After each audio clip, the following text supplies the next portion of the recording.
আসসালামু আলাইকুম, সবাইকে রমজানের অনেক অনেক শুভেচ্ছা। কাজের আগে সকালবেলার এইটুকু সময় আমার নিজের, এরপর সারা দিন কাজের এবং অন্যান্য ব্যস্ততায় নিজের জন্য সময় করা হয় না। সকালে আমি অনেক সুন্দর একটা পার্কে, আমার স্কুলটা, তো সূর্যের ওঠা এবং কমলা রোদ উপভোগ করতে করতে এক সময় দেখি সূর্য উঠে গেছে মাথার উপরে। আর এখানে প্রচুর গাংচিল আর রাজহাঁস বা ক্যানাডা গুস মাঠের মধ্যে ঘুরে বেড়ায়। তো তাজা বাতাস নিয়ে হাঁটতে আমার অনেক ভালো লাগে। অবশেষে অনেক অনেক মাস পর নতুন করে ভিডিও দিচ্ছি। সবাই ভালো থাকবেন আর আশা করি আমার ব্লগটা ভালো লাগবে।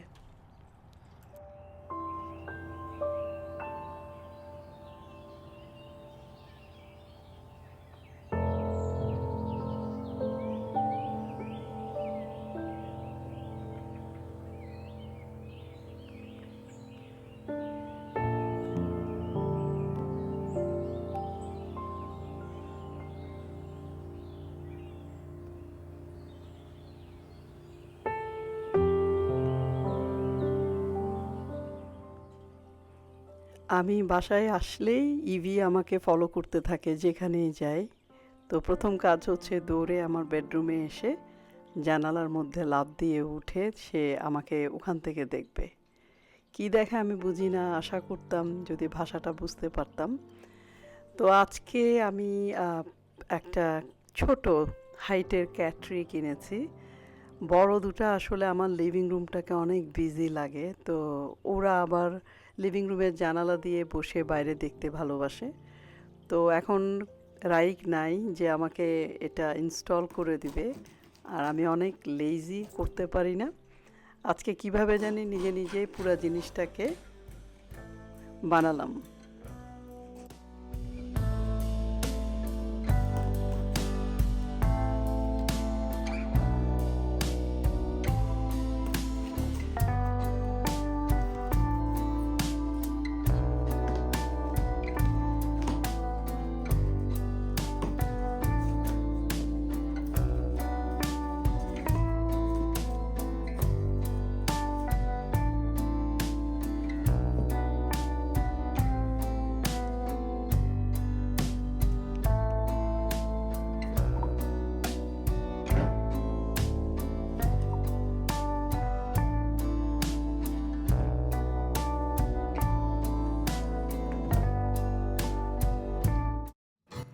ওটা বানাতে আসলে অন্য কেউ হলে 15 মিনিটে করে ফেলতে পারতো, আমার মোটামুটি 2 ঘন্টা লেগে গেছে।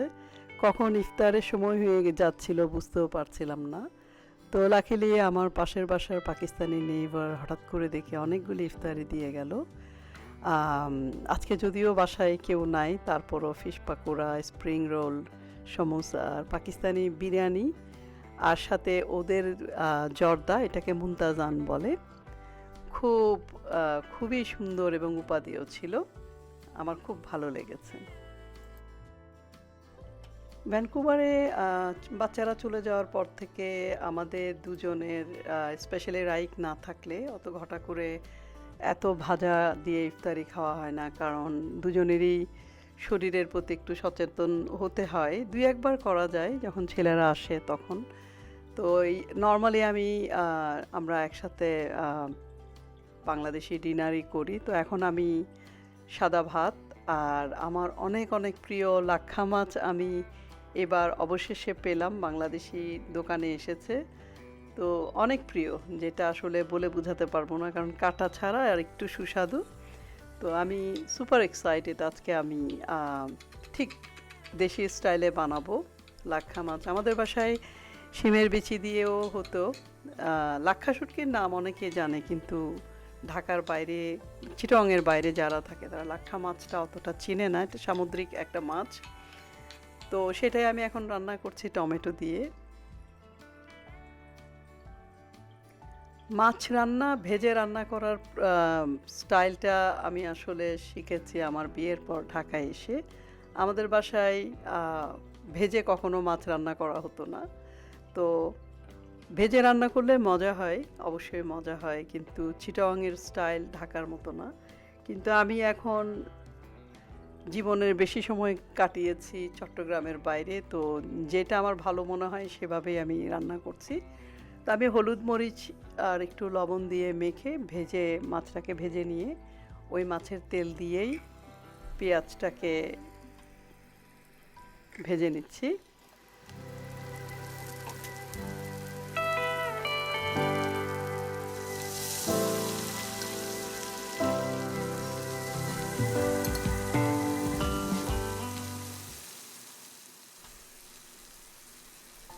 আর মশলা বলতে সাধারণত হলুদ মরিচ জিরা আর একটু আদা আর রসুন বাটা, এইটুকুই। মাছটা সুন্দর স্মেল দূর করার জন্য সবচেয়ে ভালো হচ্ছে হলুদ আর লবণ দিয়ে ভালো মতো ধুয়ে নেওয়াটা, আর একটু ম্যারিনেট করলে মাছের স্বাদ অনেক বেড়ে যায়। আর আমার মাছের তরকারি মুরগি সব কিছুতেই টমেটো থাকতেই হবে, তো আমি টমেটো দিচ্ছি আর কষিয়ে নিচ্ছি।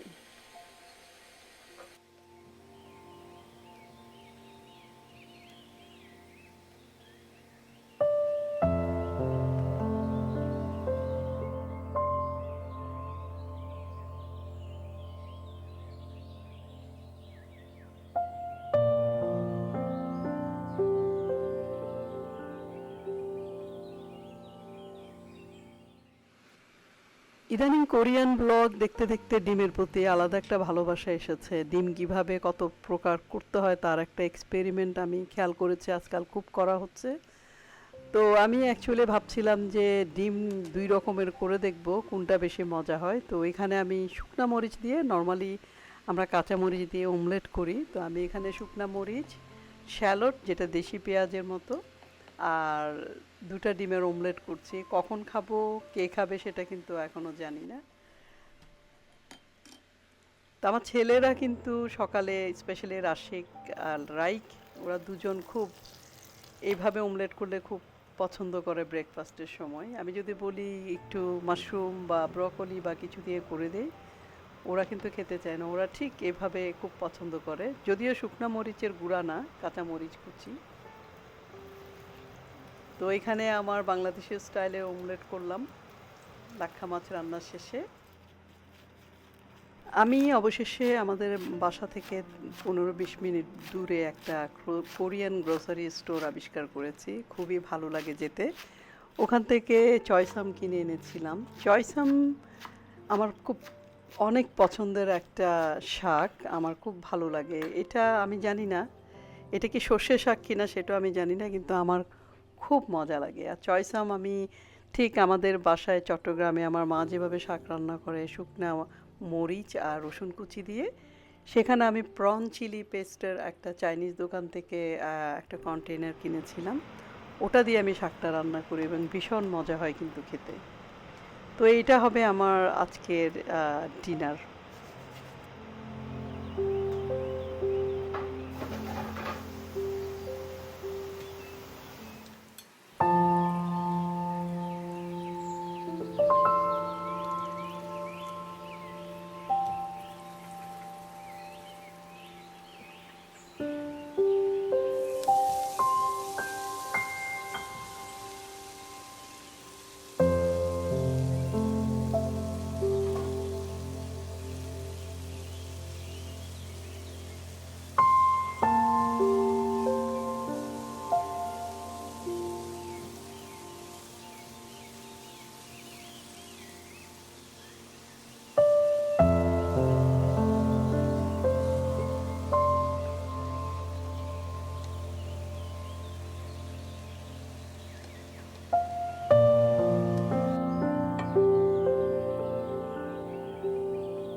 আমি একটা জাপানিজ ইয়াকিসোবা নুডলস, যেটা ভেজিটেরিয়ান ইনগ্রেডিয়েন্ট দিয়ে বানানো, ওটা কিনে এনেছিলাম।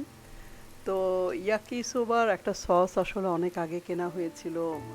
আজকে রান্না করব, কালকে রান্না করব করতে করতে করা হচ্ছিল না। আজকে ভাবছি ট্রাই করব। বাসায় ফ্রিজ ভর্তি নানান রকমের তাজা সবজি। তো আমার কাছে শিটাকে মাশরুম খুব মজা লাগে। আর কিছু পেপার আর চাইভস কিনেছিলাম। আহ, তারপর চাইনিজরা পেঁয়াজের চেয়ে বেশি স্প্রিং অনিয়ন পছন্দ করেন ওদের নুডলসে। তো সব কিছু দিয়ে আমি স্টিয়ার ফ্রাই করে ইয়াকিসোবা নুডলসটা যেহেতু অলরেডি কুকড ওটা করে নিচ্ছি। তো এইটা কিছুটা হয়তো ইফতারে থাকবে, আজকে আসলে একজনই খাবে। তো আর বাকিটা হয়তো আমি রাইককে প্যাক করে দিব, ওর যদি ভোর রাতে খেতে চায় সেজন্য। আজকাল আসলে অনেক বেশি রান্নার মধ্যে আমার জাপানিজ আর কোরিয়ান রান্নাটা বেশি হচ্ছে। কারণ কোনো একটা কিছু বানানোর ইচ্ছা হলে এবং কৌতূহল হলে আমি ওটা করবই। আর অনেক সময় খুব ভালো লেগে যায় খেতে, কিন্তু কখনো কখনো আবার কিন্তু দেখা গেল যে ইস না করলেই পারতাম।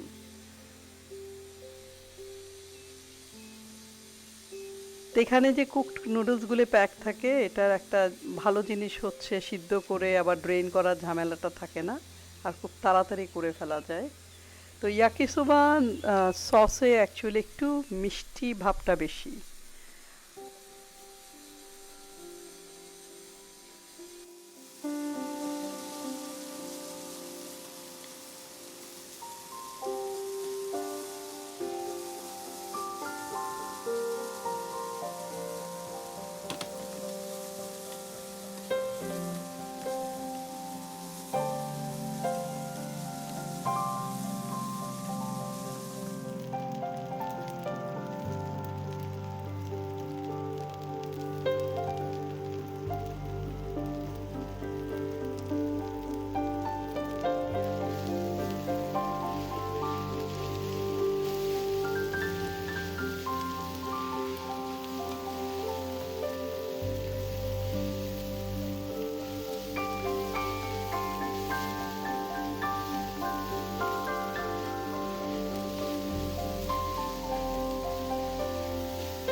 তো কোরিয়ান গ্রোসারি স্টোর থেকে আমি একটা লোফ কিনেছিলাম, সুইট জাপানিজ ব্রেড, যেটা আসলে অনেকটা আমাদের বাংলাদেশের পাউরুটির সাথে মিলে। এখানকার পাউরুটির টেস্ট আর বাংলাদেশেরটা কিন্তু ডিফারেন্ট, কারণ এশিয়ানরা একটু চিনি ব্যবহার করে। তো আমার কাছে মনে হয় দেশের একটা মেমোরি ফিরে আসে যখন আমি বানাই। তো এখন আমি খুব তাড়াতাড়ি নুডলসের সাথে একটু বম্বে টোস্ট দিব ইফতারে, কারণ মেইন পারপাস হচ্ছে ওই ডাল ভাত খাওয়া অল্প করে, আর এটা হলো জাস্ট নামাজের আগে ওরা খাবে। বম্বে টোস্ট আমার বরাবরই প্রিয়। আমি জানি না বম্বে টোস্টের নামটা কি ওরা মুম্বাই থেকে এখন চেঞ্জ করেছে নাকি আমরা এখনো বম্বে টোস্টই বলবো। তো হটবক্সে নুডলস আর বম্বে টোস্ট। এখানে আমি রাইকে প্যাক করে দিব জাপানিজ রোলড এগ। তো এটা আসলে আমাদের ওমলেটেরই কাজিন বলা যায়। রোল করে খুব সুন্দর করে ভাজে ওরা, এবং আমি এটা আস্তে আস্তে প্র্যাকটিস করছি, একদিন হয়তো ওদের মতো এক্সপার্ট হয়ে যাব। তো এই প্যানটা অনেক ইজি হয় যদি স্কোয়ার শেপের ফ্রাইং প্যান থাকে। তো কোরিয়ান, জাপানিজ, এমনকি চাইনিজরাও কিন্তু ওদের ডিমটা রেগুলার যখন কোনো কিছুতে সার্ভ করে ওরা এইভাবেই কিন্তু ডিমটা ভাজে।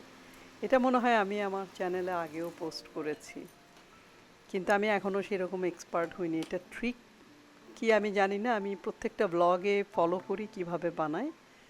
ওদেরগুলি আসলে অনেক সুন্দর হয়, কারণ আমার স্কুলে অনেক চাইনিজ বাচ্চা আছে, কোরিয়ান বাচ্চা, ওরা লাঞ্চে নিয়ে আসে, দেখি যে খুব সুন্দর করে প্যাক করে দেয়, আমার দেখতে কিন্তু খুব ভালো লাগে।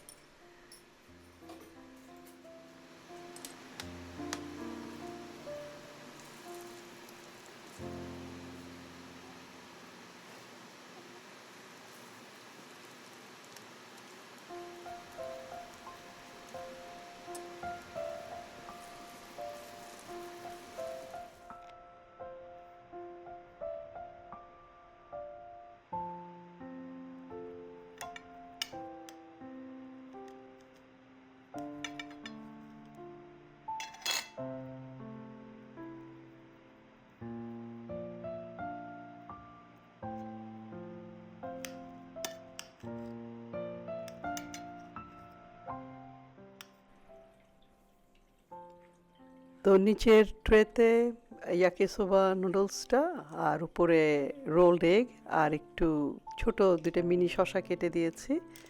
এটাকে আমি একদম ফ্রিজ করে পরে রাইক যখন যাবে তখন ওকে দিয়ে দিব। আর সাথেও সবসময় চিকেন ব্রেস্ট ম্যারিনেট করে পাকিস্তানি স্টাইলে ম্যারিনেট করে দিলে ও নিয়ে যায়, পরে সেই এয়ার ফ্রায়ার করে ইফতার করে আর কি। তো ছেলের জন্য যখনই কিছু দেই মনটা অনেক খারাপ হয়ে যায় যে একা থাকে, কিভাবে খায় কে জানে। তো রাশিকও নিয়ে যায়, রাশিক আজকাল নেয় না কারণ সে এখন হেলথি খাবে। এনিওয়ে, এটাই আজকের ব্লগ। সবাই অনেক ভালো থেকো আর সুস্থ থেকো। আশা করি রোজা এবং ঈদ দুইটাই ভালো থাকবে। অনেক অনেক শুভেচ্ছা। আল্লাহ হাফেজ।